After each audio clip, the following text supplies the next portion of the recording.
It's something that I have to think about every single day. It's something that has now become a part of my life. 2 years ago, Peter Gold almost died, protecting the life of a stranger. And I really like to think that everybody would do that if given the opportunity. Driving home from work early on the morning of Friday, November 20th, 2015, the then Tulane medical student stumbled upon something horrifying. Speaking for the first time at the scene, the 27-year-old relived his experience. I was driving down Magazine Street and I just kind of looked this way down the street and I saw a man having a girl in a headlock, just dragging her down the street, and my instincts kind of took the best of me. And next thing I knew, I was down the street, out of the car, and yelling at him, trying to get him to do anything to get him to stop. Surveillance cameras on nearby businesses captured the whole thing. I was saying anything and everything just to get him to leave this girl alone.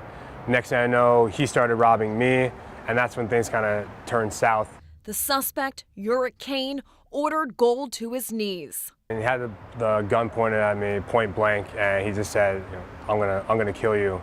And that's when he shot me immediately in the stomach.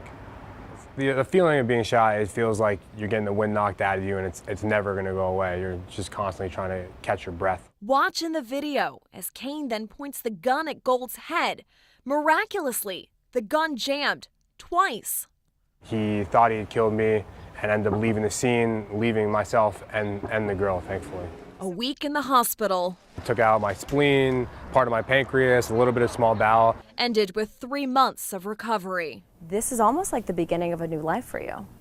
Yeah, I think it was a turning point because it really made me put myself in somebody else's shoes that I never fully did before. Standing in the shoes of Uric Kane, who has since pleaded guilty to the shooting and the kidnapping and rape of a couple in Treme less than 24 hours later, Gold knew he had to take a stand. The crimes sent shockwaves through the community, with one of Kane's victims calling him pure evil. I'm as much a part of this community as he was or anybody is, and we need to focus on supporting our youth so that these kind of things don't happen. So this year, we're able to do a lot more because we have folks like Peter and the folks from Strong City that have donated all of kind of the extra stuff to go along with Thanksgiving.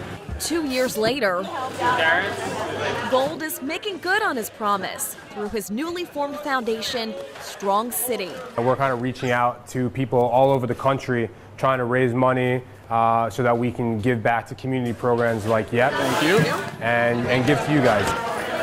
And he wanted to be more than just, hey, this happened and that's the end of the story. How do we sort of better understand what the other side of this incident looks like? Last week, Gold not only presented a $10,000 check to the Youth Empowerment Project, he also spent hours with teens who benefit from the program. Thank you, thank you. Packing Thanksgiving boxes for their families and others. Money and everything goes a long way, but being able to work hand in hand with the kids, for them to meet us to meet them, and learn from each other and become friends is really what's the ultimate goal. Clearly, the kids have taken to him. I think he's doing wonderful. Keep up the good job. He's doing a great job, and everybody should be like him. And taken his story to heart. Because some people don't have that type of spirit to give back after someone taken from you from your city. I think that's a blessing. Gold says if he can help shape even one life to prevent someone else from making the choices his attacker did, he'll be successful. Now a resident at a hospital in New York, Gold is studying to become an orthopedic surgeon.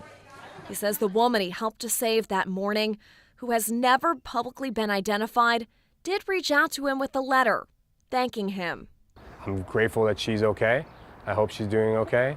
As he moves forward, his family and friends try to do the same. My parents and sister were wrecked for months, and still to this day, they have lasting effects of the trauma that happened. To see your best friend almost die is a pretty intense experience, and so knowing that it happened, I think we approach every day a little bit differently, and I'm very thankful to have him around in a way that he could not have been. Gold's attitude these days is all about looking ahead and not harboring hate for the shooting or person that nearly killed him.